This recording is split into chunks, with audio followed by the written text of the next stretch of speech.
We are in a climate crisis. The planet is dying. And by the planet, I mean all the life on it. The planet will be fucking fine, but all the life on it is not, including us. And we need to take action. We need World War II levels of coordination between countries in order to make this happen. And there's only one candidate who's offering that in the United States, but it's more than the United States. But if we can get the U.S. on board and we can get the U.S. leading the effort, other countries will follow, genuinely. And we can help spur other movements in other countries. The same way that Trump spurred right-wing movements all across all these countries, I'd like us to do the opposite, but for truly progressive movements. And the problem is as MLK put it, the white moderate is the biggest obstacle because they're the ones who would prefer... they'd prefer, what is it, safety or security over justice or something like that. I'm paraphrasing. But, they'd prefer like incrementalism and like, we can't do that yet. So let's just do a little bit here, a little bit there. Just wait. Just wait a couple more years. Just wait a couple more years. We can't do that yet. There's always going to be an excuse. Now is the time to do these things. And they can have a dramatic impact. I mean, they really are positive feedback loops that right now we have currently negative feedback loops. So not only are you reversing the negative feedback loop, but you're creating a positive one that then will only keep reinforcing better outcomes.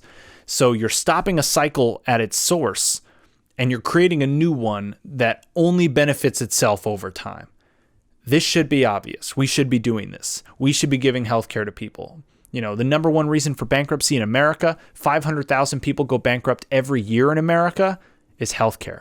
Meanwhile, you ask a Canadian, they're like, that's fucking crazy. We have healthcare. You just go to the doctor, you show your medical card, and that's it. Why wouldn't we want that? The only reason why people don't want that is because people, although we are very adaptable, are very adverse to embracing change. When it happens and you have to go with it, people figure it out and they adapt to it. But at first, the idea seems foreign, and so they're averse to it. They don't really want to do it. But I know that we can do this. We're a smart nation. We got a lot of people in it. We have a diverse population of a bunch of amazing perspectives and ideas, many different colors, creeds, religions, whatever. And they all offer something unique. And although that makes it hard to get on the same page, it does give us an ability, to have a dynamic aspect to our country in a way that I think other countries that are maybe more homogenous have that disadvantage. There's a little too much groupthink. Now, there are pockets of groupthink in America. There are echo chambers, without a doubt. But we can break those echo chambers by breaking down the communication barriers. And the only way to do that is to unite a broad coalition of people. And so, we start it maybe with a Bernie Sanders presidency. That would be awesome. But even beyond that, it's so much bigger than a Bernie Sanders presidency. I mean, this needs to be a movement that is on the ground and is fighting for various parts of political power, is doing it in a way that is savage. Like, we need to be savage. The other team, they play dirty as fuck. They have billions of dollars. They're playing with low politics. They're smearing. They're misrepresenting. They have a bunch of paid pundits that go on TV to smear people on cable news every single night. I mean, corporate media at this point is just propaganda for the establishment, whether it's people currently in power, people vying for power. It's just a power structure that is designed to misinform at this point. And unfortunately, the most vulnerable people who are being misinformed are like the older generations, They're not as savvy on the internet. They're not, getting good sources of info. They don't really know how to check things. Young people are also not good enough at fact checking. They're too quick to retweet something or share something. And I think that that's an important thing to address. But we can do it. And we are a movement. We are something that has never been seen before at the level that we are doing it. And although we haven't accomplished as many things in this current iteration of this movement and this continuation of like what MLK had started, we have the power to do way more than ever before. But we need your participation, people.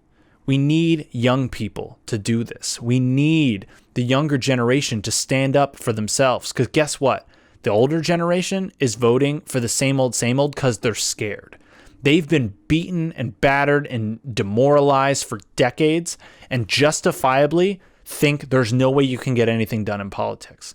But what they don't understand, and this is the benefit of being young and not have been through so many losses, is that things really can change. We actually have a genuine power shift where the establishment doesn't have as much control over the narrative anymore. Unfortunately, they still have too much control, but that is only because the older generation is still a little too trusting of cable news, a little too trusting of the corporate networks. But we can break that down. We can introduce our family members to new ideas. We can share links and articles with them that might change their perspective. And you have to remember, you have to appeal to their perspective. You have to also come from a place of empathy and understanding and compassion. You have to understand where they came from, and you also have to understand why they don't understand where we come from. And we need to address that and bridge that gap, because right now there is a wealth divide in this country and there is a generational divide in this country. And the older generation simply really doesn't understand how bad they fucked us, but we can't play the blame game because that is not going to win them over.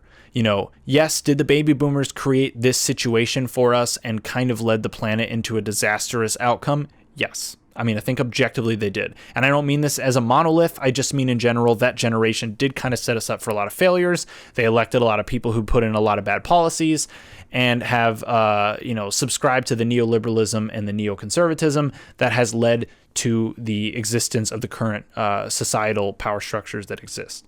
That being said, they did accomplish some powerful things in the 60s.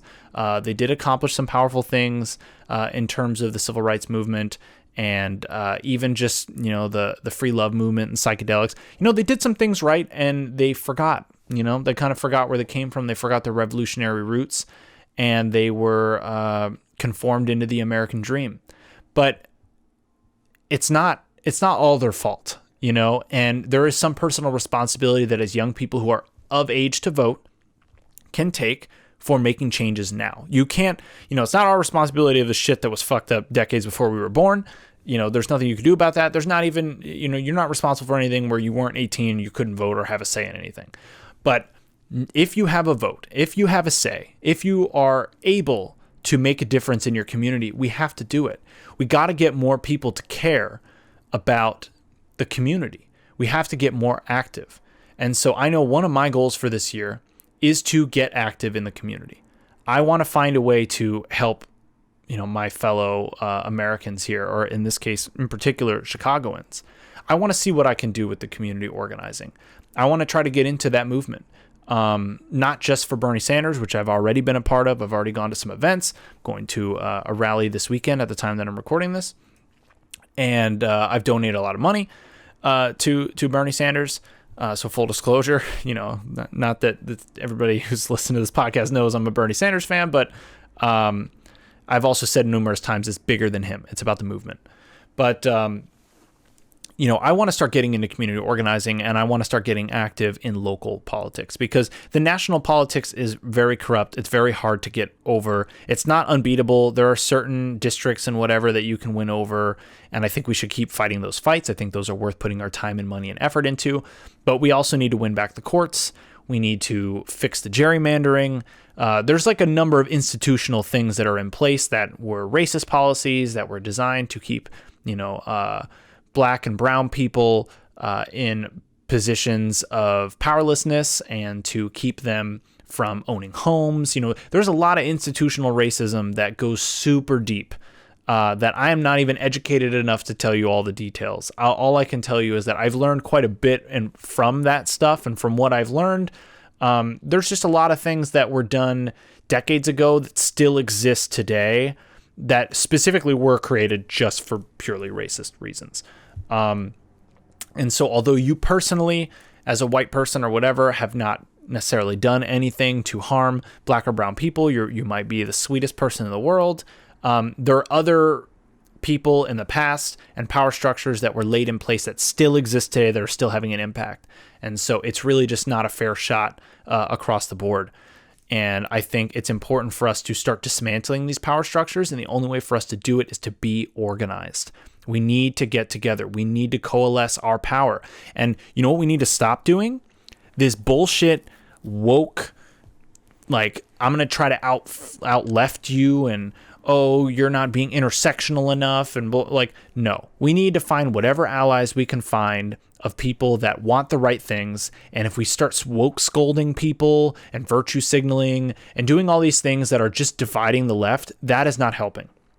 At the end of the day, even if somebody's not perfect, if they have the right ideas on a certain policy, team up.